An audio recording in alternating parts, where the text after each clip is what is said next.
Shalom saudaraku, salam di dalam kasih Tuhan kita Yesus Kristus. Selamat pagi, salam damai sejahtera bagi saudara sekalian, dimanapun saudara berada. Sukacita oleh penyertaan Roh Kudus melimpah senantiasa di dalam hati dan kehidupan saudara semua. Sebelum saudara memulai segala pekerjaan dan aktivitas saudara, izinkan kami melalui program Mutiara hari ini menyapa dan menemani waktu pagi saudara di dalam doa dan renungan firman Tuhan. Sebelum kita memulai saat teduh kita di pagi hari ini, mari kita sama-sama bersatu di dalam doa.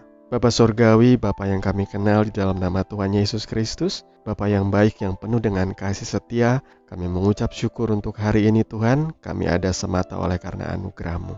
Saat ini ya Tuhan, kami mau bersaat teduh bersama di dalam pembacaan dan perenungan firman-Mu. Berbicaralah kepada kami ya Tuhan, kami siap mendengar dan menjadi pelaku firman-Mu. Dalam nama Tuhan Yesus kami berdoa, haleluya, amin. Saudara yang dikasihi Tuhan kita Yesus Kristus, tema renungan kita di kesempatan pagi hari ini ialah siapa yang terbesar, dan nas firman Tuhan terambil dari Markus pasal yang ke-9 ayat 33 sampai dengan ayat yang ke-37. Demikian firman Tuhan.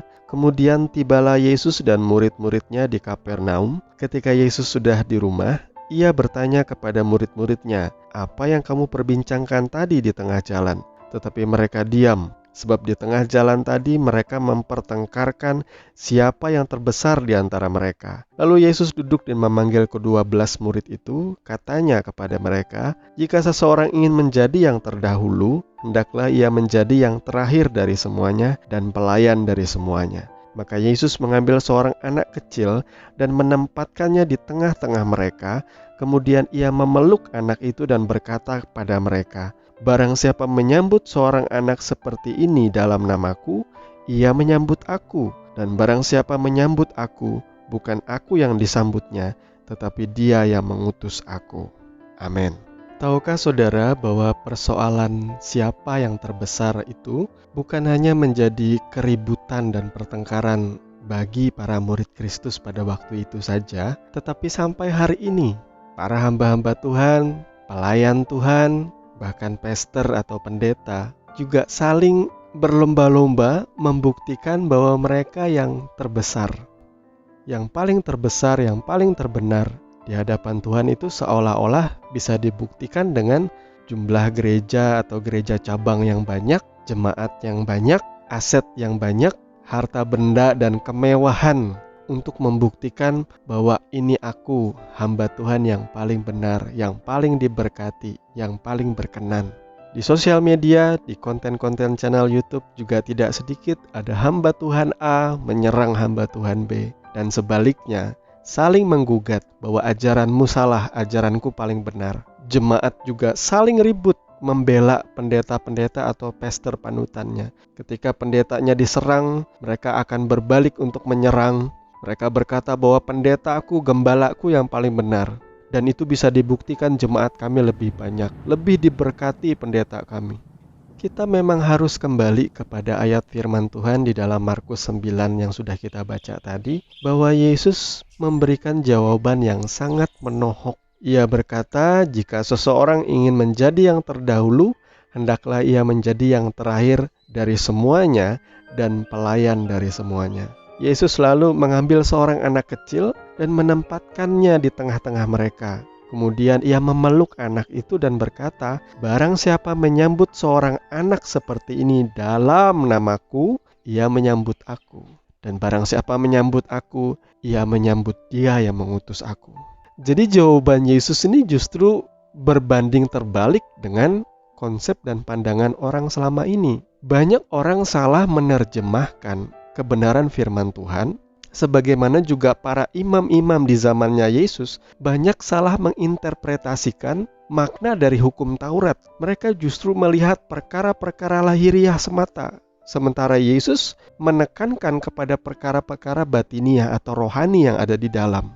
Itu sebabnya saya mau berkata, saudara, siapakah yang terbesar di hadapan Tuhan? Tidak ada yang tahu. Kita tidak bisa mengartikan bahwa yang terbesar itu harus seorang pendeta yang dikenal di mana-mana, yang subscriber channelnya banyak, atau mereka yang melakukan doa kesembuhan dan dipamerkan di channel YouTube-nya, atau ada pendeta-pendeta yang memamerkan bahwa cabangnya banyak, Jemaatnya banyak, setiap kali bikin KKR membludak. Apakah itu yang terbesar? Sekali lagi, semua itu adalah hal-hal lahiriah yang dilihat oleh orang lain. Kalau saudara ingin menjadi yang terbesar, saudara harus menjadi pelayan dari semuanya. Saudara harus menempatkan diri bahwa saudara adalah hambanya Tuhan. Sekarang hamba-hamba Tuhan sudah pengen pada jadi raja, bukan jadi hamba. Bukan melayani tapi pengennya dilayani. Dalam perjalanan saya mengikuti Tuhan, saya pernah berjumpa dengan seorang hamba Tuhan yang sangat senior di dalam pelayanan. Tapi ketika saya berjumpa dia beberapa kali di kota saya, dia suka bergaul dengan anak-anak muda. Saudara tahu pakaiannya? Dia suka pakai batik, dan batiknya itu sudah lusuh. Ketika kami ajak dia untuk berdoa bersama kami, ia tidak keberatan. Dia bersama-sama dengan orang muda, dengan naik sepeda motor, dan dia berdoa bersama-sama dengan kami, mendoakan tempat usaha kami yang sangat sederhana. Di satu sisi, pribadi ini sangat humble sekali. Bahkan ketika saya makan, ada nasi yang jatuh dari piring saya, dia sampai berlutut di depan saya dan memungut nasi itu.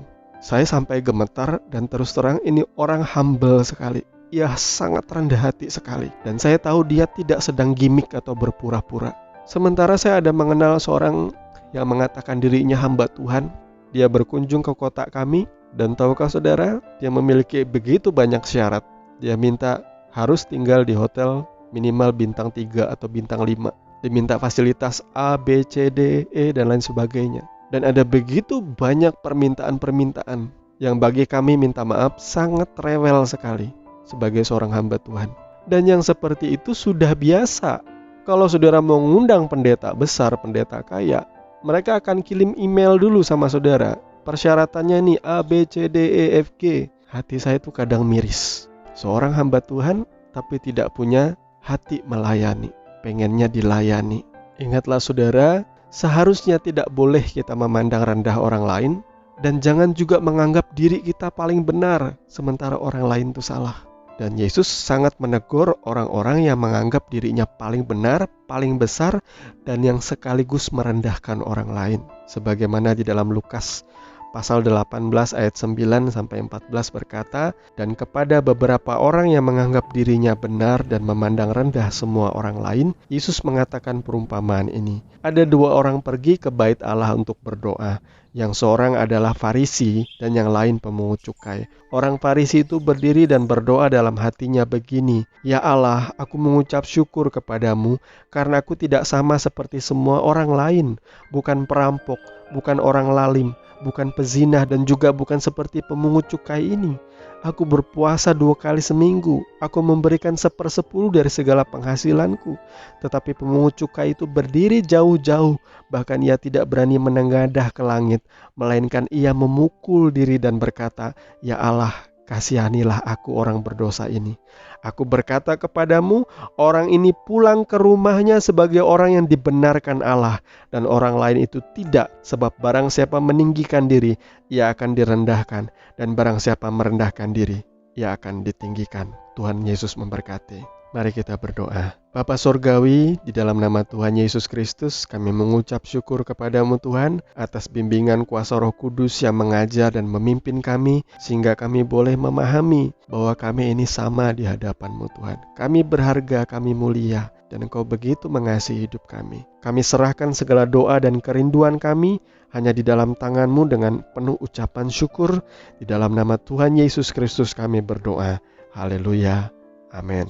Saya percaya kebenaran firman yang kita baca akan menjadi dasar kekuatan bagi kita untuk melalui setiap pergumulan dalam kehidupan. Selamat pagi saudaraku, selamat mengerjakan tugas dan tanggung jawab di sepanjang hari ini. Sampai jumpa lagi di program Mutiara hari ini yang selanjutnya. Kasih karunia Tuhan Yesus Kristus menyertai saudara sekalian. Shalom.